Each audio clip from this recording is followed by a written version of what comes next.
अस्सलाम वालेकुम नाज़रीन, प्रोग्राम टीआरपी 360 में आपको खुशामदीद कहेंगे। मैं हूं इरफान हैदर और आज हम इस वीडियो में बात करने वाले हैं नूर मुकद्दम कत्ल केस के हवाले से। आपको हैरत अंगेज इंकशाफात सामने आए हैं, जो मालूमात है आपसे शेयर करेंगे कि वफाकी दारुल हुकूमत के पूछ एरिया में ईद से एक रोज कबल नूर मुकद्दम का कत्ल कर दिया जाता है। कातिल जो है उसका अपना करीबी दोस्त है। एक घर के अंदर वो 2 रोज से मौजूद थे और करीबी दोस्त ने जिसका नाम जाहिर जाफर है, उसने क्यों कत्ल कर दिया अपनी करीबी दोस्त को, और ना सिर्फ कत्ल किया बल्कि उसके सर को उसके धड़ से जुदा कर दिया गया। एक अफसोसनाक वाकया, जिसके बाद सिविल सोसाइटी और तमाम मकातब फिक्र से ताल्लुक रखने वाले अफराद ने इस कत्ल के बाद मुलजिम को सख्त से सख्त सजा देने की हुकूमत से अपील की है। जहां हुकूमत इस वाक़े को टेस्ट केस के हवाले से देखा जा रहा है कि हुकूमत इसे सजा दिलवाने में कामयाब होती है, रियासत होती है। इस केस पर बात करने के लिए हमारे साथ मौजूद हैं वफाकी दारुल हुकूमत से व्लॉगर हैं, सहाफ़ी हैं, शाहिद सकलैन साहब। उनसे बात करेंगे। शाहिद सकलैन साहब इस केस को फॉलो कर रहे हैं फ्रॉम डे फर्स्ट, और इसकी जितनी अब तक समातें हुई हैं वो भी शाहिद सकलैन साहब ने अटेंड की हैं, और साथ साथ ये भी कि एक ऑडियो लीक हुई है जो कि इस कत्ल से रिलेटेड है। उस ऑडियो में क्या हैरत अंगेज इंकशाफात सामने आए हैं, इससे भी आपको आगाह करेंगे। शाहिद सकलैन साहब, टीआरपी प्रोग्राम टीआरपी 360 में आपको खुशामदीद कहते हैं। बहुत बहुत शुक्रिया इरफान। शाहिद सकलैन साहब, पहले दिन से इस केस को बहुत क्लोजली देख रहे हैं और आप समातों पे भी जा रहे हैं, और समातों पे जाके इस केस के हवाले से क्या पेशरफ्त हो रही है इस हवाले से भी जानेंगे, और उस ऑडियो के हवाले से भी इनसे जानेंगे जो लीक हुई है। शाहिद सकलैन के पास ये मुकम्मल इंफॉर्मेशन मौजूद है, वो हमसे शेयर करेंगे। ऑडियो किसकी है, क्या लीक हुई है और उसमें क्या इंकशाफात किए गए हैं। इस नूर मुकद्दम का जो अफसोसनाक कत्ल है, बेहमाना कत्ल है, इसके हवाले से पहले तो इस अफसोसनाक वाकया जो कि इस्लामाबाद के एक पोश एरिया में हुआ। शाहिद सकलैन साहब, पहले तो ये वाकया कब कैसे हुआ मुख्तसरन हमारे नाजरीन के लिए बता दीजिएगा, फिर उसके बाद हम उस ऑडियो की तरफ आएंगे।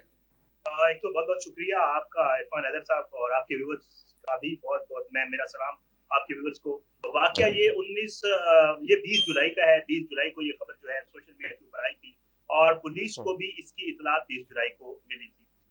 जो वालिद ने एफआईआर करवाई है नूर मुकद्दम के जो वालिद हैं, उनके मुताबिक 19 जुलाई को नूर मुकद्दम जो है वो अपने घर से जो है उनके वालिद के मुताबिक वो कुर्बानी का बकरा लेने गए हुए थे। उनकी जो वाइफ है वो दर्जी के पास गई थी, और इस दौरान जो है नूर अपने घर से चली गई। जब शाम को ये घर आए तो इनको पता चला कि नूर घर पे नहीं है। देवर वरी परेशान हो गए वो लोग, और फिर उन्होंने तलाश किया, नूर के दोस्तों को कॉल्स की, कोई पता नहीं चल रहा था। तो इसी असना में एफआईआर के मुताबिक नूर के वालिद कहते हैं कि मुझे कॉल आई नूर की कि शी सेड कि जी मैं दोस्तों के साथ लाहौर जा रही हूँ, 1-2 दिन में वापस आ जाऊंगी, आप लोग परेशान ना हो। तो वो कहते हैं ठीक है, हम सेटिस्फाइड हो गए, क्योंकि नूर दोस्तों के साथ आती जाती थी पहले भी इधर उधर। फिर वो कहते हैं कि दूसरी रोज यानी कि 20 जुलाई को दोपहर के वक्त जाहिर जाफिर जो उनके फैमिली फ्रेंड है, उनके नंबर से कॉल आई इनके वालिद के फोन पर। उन्होंने खुद से बताया कि नूर मेरे साथ नहीं है। ये जो एफआईआर है उसमें इसी तरह लिखा हुआ है, जो मेरे लिए भी हैरान कुन है और बहुत सारे और लोगों की। तो कहते खुद से जाहिर जाफिर ने बताया कि नूर मेरे पास नहीं है, और तकरीबन वो कहते हैं रात 10 बजे के करीब 20 जुलाई को मुझे कॉल आई थाना कोसार से, और उन्होंने बताया कि जी आपकी बेटी का मर्डर हो गया है। ये आपको मैं थोड़ा सा जो एक मुख्तसर सा मतलब इस वाक़े इब्तदाई तौर पे फिर जो है ये सारा कुछ हुआ। भारत पुलिस ने उनको बुला लिया, और पुलिस ने जो है मुलजिम को भी गिरफ्तार कर लिया मौके से ही। पुलिस जब वहां पे पहुंची तो वहां पर पुलिस के पहुंचने से पहले एक इदारा था थेरापी वर्क्स के नाम से, जो इस्लामाबाद में काम कर रहा है, और ये इदारा तकरीबन इस्लामाबाद और मुख्तलिफ शहरों में जो है ये काम कर रहा है। कोई लगभग इस इदारे को काम करते हुए 6-7 साल 2007 से ये इदारा जो है ये काम कर रहा है। और उसके कुछ वर्कर क्योंकि बाद की एक लंबी तफसील है जिसमें ये बताया गया कि ये जो मुलजिम है जाहिर जाफिर, ये इस थेरापी वर्क से जो है इसके एफिलिएशन भी थी। ये यहाँ पर कोर्स भी इसने कोई किया था थेरापी वर्क्स के लोगों। अच्छा शाहिद सकलैन साहब, कथा कलामी की माजरत, ये आप उसी ऑडियो लीक के हवाले से बता रहे हैं, नाजरीन को वाजे कर दीजिएगा जो ऑडियो लीक हुई है जिसके बाद मजीद इंकशाफात आप बता रहे हैं सामने आ रहे हैं। थोड़ा सा आपको बता रहा हूँ। अच्छा, जब ये गिरफ्तार हुआ है जाहिर जाफिर, तो उस वक्त पुलिस के पहुंचने से पहले वहां पर थेरापी वर्क्स के लोग मौजूद थे, और उनमें से एक बंदे को जाहिर जाफिर जख्मी भी कर चुका था। जो कि पुलिस ने हुकाम ने बताया था कि अच्छा। वो जख्मी था और वो पुलिस के पास है। पुलिस को इत्तला बाद में दी गई। पुलिस जब पहुंची तो थेरापी वर्क्स के लोग मुलजिम जाहिर जाफिर को रस्सियों से बांध चुके, बिकॉज उनको अच्छा, इत्तला दी गई मतलब उन्हें कि काबू कर जाहिर लिया जाफिर गया की था। कर वालिदा लिया गया था। असमत असमत की तरफ से, जो कि उस वक्त कराची में मौजूद थे, वो भी थेरापी वर्क से ही एफिलिएटेड है, इनकी वालिदा भी। और मतलब ये एक बड़ा अजीब सा इरफान, मैं आपको ना अगर तफसील में पढ़ूं तो मेरा ख्याल ये वीडियो इस तफसील पे चली जाएगी। असमत जो जाहिर जाफिर है उसके वालिद को घर के मुलाजिम ने कॉल की कि घर में कोई मसला हुआ है। जो जाहिर का वालिद है उसने जाहिर की वालदा को कॉल की कि पता करो। जाहिर की वालदा ने थेरापी वर्क्स के लोगों को कॉल किया और कहा कि मेरे घर जाके देखें वहां पर क्या हो रहा है। वो लोग पहुंचे तो अच्छा। आगे इस नूर मुकद्दम का कत्ल हो चुका था और फिर उसके बाद पुलिस आई। तो ये सारा जो मामला है ये कुछ इस तरह है। अच्छा, शायद सकलैन साहब आपसे उस ऑडियो कॉल के हवाले से भी जानना चाहेंगे जो आपने खबर ब्रेक की थी। इस हवाले से मेन स्ट्रीम मीडिया से पे खबर हमने नहीं देखी, क्योंकि ऑडियो लीक हुई है जिसके बाद जो मुलजिम है ज़ाहिर जाफ़र, उसके हवाले से भी इंकशाफात सामने आए। वो ऑडियो क्या थी, कौन है, किसकी आवाज़ है और उन्होंने क्या इंकशाफात किए हैं, ये TRP 360 के नाजरीन भी जानना चाहेंगे। अच्छा इरफान, वो ऑडियो जो है सोशल मीडिया के ऊपर भी मौजूद है, बहुत सारे लोगों के पास भी पहुंच चुकी थी और वो ऑडियो लीक की गई थी, ये वाज़ेह तौर पर नजर आ रहा है। वो जो ऑडियो है, कहा ये जा रहा है कि वो जो थेरापी वर्क्स है उस किसी ने मैनेजमेंट का बंदा है जो तफसील बता रहा है। ही इज द पर्सन, वो वही बंदा है जो उस टीम में भी शामिल था जो रेड करने गई। तो रेड करने वालों में शामिल था क्योंकि वो वहां की तफसीलात भी बता रहे हैं। उस ऑडियो में उसने सबसे पहले, जो उस ऑडियो का हिस्सा है वो इंग्लिश में है, और उस इंग्लिश में वो ये बता रहा है, किसी के साथ वो बात कर रहा है और उसके साथ एक खातून भी मौजूद है जिनका नाम डॉक्टर इरम है। तो वो उनको ये बता रहा है कि जी ये इस लड़के की पहले भी हिस्ट्री है, ये अपनी वालिदा के साथ बरतानिया में ये सब कुछ कर चुका है, वायलेंट हुआ था अपनी वालिदा के साथ, जो इंग्लिश में वो बता रहा है। देन ही सेड कि जी वो वहां पे वायलेंट हुआ और इतना वायलेंट हुआ कि शायद वो नूर की तरह का कुछ उसके साथ, वालिदा के साथ कर सकता था। लोगों ने पुलिस बुलाई, पुलिस अंदर आई और पुलिस के आने के बाद ये मामला रफा दफा हुआ। कल मैं एक इंटरव्यू देख रहा था, नूर और जाहिर के जो एक दोस्त है, मुश्तरका दोस्त है खातून, उनका किसी चैनल ने इंटरव्यू रखा, वो भी बता रही थी कि शायद ये किसी बीमारी, शिज़ोफ्रेनिया कहते हैं उसको, उसका भी शिकार है ये जो जाहिर जाफिर है। वो ये बता रही थी कि बचपन से ये था, वो तो खैर एक अलग है। बहरहाल उस ऑडियो कॉल में वो इंग्लिश में पहले ये बताता है, वो फिर बाद में कहता है कि जी हमें जो कॉल है वो तकरीबन कोई 6:55 पे जो है कॉल की गई और बताया गया कि घर में कोई मसला हो गया, और 7:30 के करीब जो है वो हमारी टीम वहां पर पहुंची। जब हमारी टीम और तब तक पुलिस नहीं पहुंची थी? जी पुलिस तब तक नहीं पहुंची। वो कहता है जब हमारी टीम वहां पर पहुंची तो हमने देखा कि नूर और जाहिर के दोस्तों का एक जमघटा लगा हुआ है उसके घर के बाहर, और हमने उनसे पूछा कि अंदर क्या हो रहा है, तो उन्होंने कहा कि जी जाहिर किसी लड़की को सोलिसिट कर रहा है, मतलब क्योंकि ये लोग थेरापी का, साइकोथेरापी और इन चीजों का करते थे। तो कहता है कि जी मैंने उससे कहा कि ये कैसे, क्या उसने इतने सारे लड़के इस काम के लिए बुलाए हुए हैं? तो कहता है कि जी आगे से मुझे बड़ा मतलब नॉन सीरियस एटीट्यूड के साथ जवाब दिया गया कि जी बिल्कुल हाँ ऐसे ही हो रहा है। तो कहता है कि जी हमने फिर उसके बाद जाहिर बात है हमने अपनी कोशिश की कि जी हम अंदर जाएं, हमने सीढ़ी वगैरह लगाई, हमारे लोगों ने दरवाजा तोड़ा तो जाहिर जो है वो अंदर था और हमारे पहुंचने से पहले नूर की जो है वो ये सारा कुछ कर चुका था, नूर को कत्ल भी कर चुका था, बीहेड भी कर चुका था। वो कहता है हम अंदर गए तो अंदर का जो माहौल था वो बड़ा खराब था। बहरहाल वो कहते हैं हमने उसे पकड़ने की कोशिश की। इस असना में अब जो पुलिस जरा आज जो मेरी बात हुई मुझे बता रहे थे कि जी जब वहां पे लोगों ने रेड किया तो वो भी वहां पे उस बंदा वो कहते हैं कि जी वहां से एक पिस्टल मिला है जिसमें गोली फंसी हुई थी, और गोली फंसी हुई का ये जो बंदा है थेरापी वर्क्स वाला बताता है कि इसने कोशिश की हम पे फायर करने की, जो लड़का अंदर गया, और फिर उसके बाद इसने चाकू से हमला भी किया। उसमें उनके बहरहाल हमारी इतला तो मेरे जरा ये बताते हैं 2 लोग जख्मी हैं, जिनमें से एक के हवाले से बताया भी नहीं जा रहा और एक को सामने लाया गया जिसका बयान अभी तक नहीं हुआ। तो फिर उसके बाद उन्होंने बहरहाल वो लड़का चीखता हुआ बाहर आया जिसको चाकू से मारा, फिर उसके बाद बाकी लोग अंदर गए, उन्होंने जाकर इसको काबू किया, बांधा। पुलिस के एसएसपी अताउर रहमान साहब जो है वो 2 मुख्तलिफ जगहों पे 2 अपना चुके हैं इस हवाले से। एक जगह उन्होंने कहा कि जी पुलिस को 15 पे कॉल आई, और एक प्रोग्राम में उन्होंने कहा कि जी हमें किसी बताया। कंफर्म यही है कि एक पड़ोसी जो है उन्होंने पुलिस को बताया जा करके जिस घर में कोई इशू है। उसके बाद पुलिस जो है वो आई और पुलिस ने उस बंधे हुए शख्स को जो ऑलरेडी थेरापी वर्क्स वाले बांध उसको गिरफ्तार किया, और अब उसकी जो है 2 तकरीबन 3 आज तीसरी समाअत थी, मुख्तलिफ ड्यूटी मजिस्ट्रेट्स के सामने उसको पेश किया गया है उसका जो जिस्मानी रिमांड है वो एक्सटेंड किया जा रहा है बार बार, क्योंकि जो असल जज हैं वो छुट्टे हैं जिन्होंने ये किया है। तो वो पुलिस पेश करती है अपनी कारकर्दगी, पुलिस बताती है कि हमने ये रिकवर कर लिया है, मजीद जिस्मानी रिमांड की सजा करती है।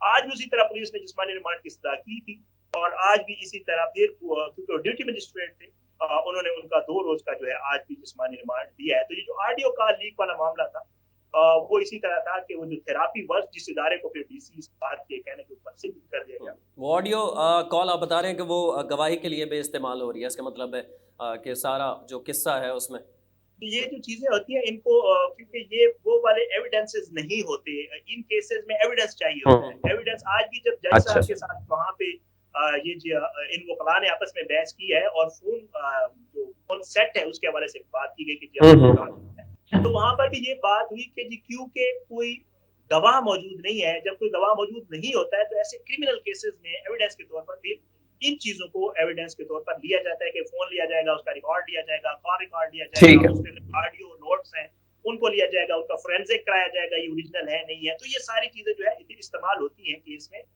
अच्छा, कत्ल में शायद सकलान साहब, कत्ल में जो आला कत्ल है आप बता रहे हैं, पिस्टल में तो गोली फंसी हुई थी, इसके अलावा चाकू का बताया जा रहा है उसने इस्तेमाल किया, इसके अलावा एक आहिनी मुक्का भी बरामद हुआ है। तो इस हवाले से पुलिस ने सारी चीज़ें बता दी हैं कोर्ट को? जी जी, इन चीजों के हवाले से बिल्कुल जो कत्ल से रिलेटेड चीजें हैं, बिकॉज पुलिस जब बरामदगी करती है तो उसमें वो सारी चीजें बरामद करती है, बहुत सारी और चीजें थी। बहरहाल जो कत्ल से रिलेटेड चीजें थी उनमें जो है वो एक का था जो मतलब किसी को टॉर्चर करने के लिए यूज किया जाता है, एक उसमें पिस्टल था और चाकू, नाइफ सेट कहा जा रहा है उसको कि जी एक नाइफ सेट था। और नाइफ सेट का आपको पता है, हम लोग भी थोड़ा सा जानते हैं, उसमें मुख्तलिफ जो है रेंज के नाइफ्स होते हैं, मुख्तलिफ किस्म के होते हैं। इसमें ये सारा काम। अच्छा, इस मुल्जिम के वालिदैन अब क्या मौक़िफ़ पेश कर रहे हैं अदालत के अंदर जब वो पेश हुए? क्या वो अपने बेटे को सपोर्ट करने जा रहे हैं, नहीं करेंगे, इससे बिल्कुल दूर हैं, वो कह रहे हैं कि हमारा इस कत्ल में कुछ लेना देना नहीं है? हुआ ये है, पुलिस ने उनको गिरफ्तार क्यों किया है? पुलिस ने गिरफ्तार इसलिए किया है कि पुलिस ये कह रही है, वो दफात भी लगाई गई है, वो मैं आपको बता देता हूँ। उन दफात में भी आनत जुर्म को छुपाने और दूसरे मुख्तलिफ किस्म की जो है दफात है। इसलिए पुलिस का ये मौक़िफ़ है कि इसके वालिदैन को पता चल चुका था एट 4:30 4:30 पर इसके वालिदैन को पता चल चुका था। इनके घर से कॉल इसके वालिद को की गई थी, उनको बता दिया गया था कि घर में कोई मसला हो रहा है। पुलिस का ये मौक़िफ़ है कि अगर उस टाइम पे पुलिस को बुला लिया जाता तो शायद इस लड़की की जिंदगी बच सकती थी, लेकिन जो है वो जाहिर बात है, इसको कहते हैं कि जी गफलत की गई, जुर्म है, जाहिर बात है उस लड़की के साथ जो कुछ हुआ बड़े लास्ट टाइम में वो आखिर में जाकर तो 4:30 से अगर इनको पता और 2 मुलाज़मीन भी थे, वालिदैन तो उस वक्त कराची में आप बता रहे हैं मौजूद थे, घर के अंदर शायद सकलैन 2 मुलाज़मीन भी मौजूद थे। तो आप बता रहे हैं कि वालिदैन तो कराची में थे, दूसरे शहर में थे, उन्हें भी शामिल तफ्तीश किया गया? उनको गिरफ्तार भी कर लिया गया जी। उन घरेलू मुलाज़मीन में एक इफ्तिखार और एक जमील नाम का बंदा है, ये दोनों हैं, कहा जा रहा है एक खानसामा और एक चौकीदार है, उनको भी गिरफ्तार कर लिया गया। वो भी शामिल तफ्तीश हैं, उनको भी गुज़श्ता रोज पेश किया गया था ड्यूटी मजिस्ट्रेट की अदालत में, उनका भी 2 रोज का रिमांड हो गया। इसी हवाले से पुलिस ने भी ये मौक़िफ़ अपनाया था, सरकारी वकील ने वहां पर अदालत में, ये लोग तो बचा सकते थे, लड़की ने जंप किया था बालकनी से, नीचे आई थी, इस दौरान वो जो चौकीदार है वो देख रहा था, जाहिर बात है उसको इस चीज का अंदाजा हो गया था कि कोई मसला है। लड़की ने जंप किया, वो नीचे आई, जाहिर सीढ़ियों से नीचे आया, उसको बालों से पकड़ा, घसीट कर वो दोबारा ऊपर ले गया, इतना सारा कुछ होता रहा। और इस दौरान भी अगर इन लोगों ने इन्फॉर्म नहीं किया तो मेरे ख्याल से शामिल तफ्तीश नहीं है और फिर जुर्म में मुलविस होने का इम्कान भी है। पुलिस इसी चीज को लेकर चल रही है, देखते हैं इंशाल्लाह जो आगे समातें होंगी उसको जो अपडेट। ठीक है, आज की समात के हवाले से मुख्तसर आखिर में शायद सकलैन साहब आज की समात के हवाले से बता दीजिएगा, मुल्जिम ने को गुफ्तगू की है जज के रूबरू अपनी सफाई या अपने बारे में? आज समात होनी थी, जो जुडिशल मजिस्ट्रेट हैं शुएब अख्तर साहब, उनकी अदालत में पेश करना था, लेकिन क्योंकि वो छुट्टी पे है मुसलसल 3 समात, तो आज जो है ड्यूटी मजिस्ट्रेट की अदालत में इनको पेश किया गया। 10 बजे से हम भी अदालत में मौजूद थे। ऐसे मुल्ज़मान को अमूमन पुलिस जो है वो मीडिया को और इन लोगों को आगे पीछे करने के लिए मुख्तलिफ औकात में पेश करती है। हम 10 बजे से वहाँ गए हुए थे, लेकिन इसको तकरीबन 12:58 पर अदालत में लाया गया। जमे गफीर था सहाफ़ियों का, बहुत सारे लोग अदालत के वकील वकला भी आए हुए थे, इंटरनेशनल मीडिया भी आया हुआ था। फिर पुलिस का एक पूरा स्क्वाड होता है जिसमें मतलब पुलिस का एक पूरा मतलब काफी लोग होते हैं और उसमें स्क्वाड करके इसको लाया जाता है। He is very much confident. मैं उसके बिल्कुल जब अदालत में ले गया तो हम 3 लोग कमरा अदालत में मौजूद थे सहाफ़ियों में से, मैं था, साकिब बशीर और हमारे दोस्त हैं नईम असगर। हम अंदर जाने का मौका मिलना। सबसे पहले तो ये था कि अदालत में बिजली नहीं थी, तो मोबाइल की लाइट के ऊपर सवाल। और उसके बाद जज साहब परेशान थे क्योंकि बहुत ज्यादा अंदर रश बन गया था, और फिर जज साहब ने कहा कि काइंडली अगर आप लोग चले जाए, हमने कहा कि जा सकते और को निकाल दें। तो बहरहाल हम लोग अंदर ही रहे। तो वहां पर कोई 4 से 5 मिनट की बड़ी मुख्तसार सी समाअत हुई, अपना जो है कारकर्दगी पेश की जो सरकारी वकील थे उन्होंने। उसके बाद जो है जो इस्तदा की उन्होंने कि जी हमें ज्यादा से ज्यादा रिमांड दिया जाए क्योंकि हमने रिकवर करनी है। फिर उसके बाद जो वकील सफाई थे उन्होंने अपना मौका पेश किया कि नहीं जी रिमांड हो चुका है, मजीद क्या रिकवर करना है, सीडीआर निकालना है अगर आपने मोबाइल वो करना है। तो बहरहाल जो सरकारी वकील थे उनको मौका को तस्लीम करते हुए जो है जज साहब ने 2 रोज का जो है मजीद जिस्मानी रिमांड दिया है, और आपको इंशाअल्लाह परसों जो है इनको पेश किया जाएगा। इस दौरान एक और समाअत ये है कि कल आने वाला कल जो है उसमें इस जाहिर जाफर के वालिदैन को भी दोबारा जज के सामने पेश करना है। तो ये समातें कल पेश किया जाएगा। आखिर में कह दीजिएगा, सोशल मीडिया पर बाकायदा एक मुहिम चल रही है कि जो मुल्जिम है ज़ाहिर जाफर की मेंटली हेल्थ के हवाले से आपसे जानना चाहेंगे, सोशल मीडिया पर चल रहा है। तो जी आया तो he is very much confident. फिर वो जब अदालत के अंदर जगह नहीं थी तो उसको अंदर घुसाने की कोशिश की गई पुलिस की तरफ से। जज साहब ने कहा मुझे मुल्जिम दिखाएं तो सही, तो वो इंग्लिश ही बोलता है, तो वो थोड़ा पीछे था, बिल्कुल मेरे साथ खड़ा हुआ था। तो उसने कहा कि जी जज जब वकील ने जिरा की तो उसने कान लगाया बाकायदा इस तरह करके, तो उसको सुनाई नहीं दिया। तो उसने कहा आई कांट हियर, मुझे नहीं सुनाई दे रहा। तो जज साहब ने कहा इसको थोड़ा मजीद आगे करें। फिर उसको थोड़ा मजीद आगे किया गया। तो पूरी समाज बड़ी गौर से सुनता रहा। पूरी समाज में मेरे समेत जो आसपास उसके 3-4 लोग खड़े थे से देखता भी रहा। पुलिस वाले उसे बार बार कहते रहे कि थोड़ा आप आराम से रुकें, क्योंकि वो मतलब उसको कोई परेशानी नहीं है और बिल्कुल ठीक ठाक है। जाते हुए उसने मीडिया से थोड़ी सी बात की है। उसने कहा है कि जी मेरी जान को खतरा है, और इन हालात में मीडिया वालों से सवाल किए हैं। उसने कहा जी इन हालात में मैं क्या बात कर सकता हूँ, जान को खतरा है। और फिर वो उसी तरह जिस तरह उसको लाए थे 5 मिनट के बाद शदीद गर्मी और हब्स की सिचुएशन। बहुत शुक्रिया। व्लॉगर सहाफ़ी शाहिद सकलैन साहब वफाकी दारुल हुकूमत इस्लामाबाद से हमारे साथ बराह रास्त मौजूद थे। उन्होंने तफसील से आगाह किया कि इस अफसोसनाक वाक़े के बाद पुलिस ने अब तक क्या कार्रवाई की है। अदालत में जो समातें हुई हैं उन पर रिमांड दिया गया है। मुल्जिम का ना सिर्फ बल्कि जो मुल्जिम के वालिदैन हैं उन्हें भी गिरफ्तार किया गया है। 2 घर के मुलाजमीन हैं जिन्हें गिरफ्तार किया गया है, पुलिस उन्हें भी शामिल तफ्तीश कर रही है। अब तक की ये नूर मुकद्दम कत्ल केस के बाद जो पेशरफ्त हुई है, जो ताज़ा तरीन सूरत हाल है, उससे शाहिद सकलैन ने हमें तफसील से आगाह किया। वीडियो में आखिर में अपनी राय से ज़रूर हमें आगाह किया कीजिए कमेंट्स में, और बताया कीजिए कि वीडियो आपको कैसी लगी। इरफान हैदर को इजाज़त दीजिए, अल्लाह ने के बाद।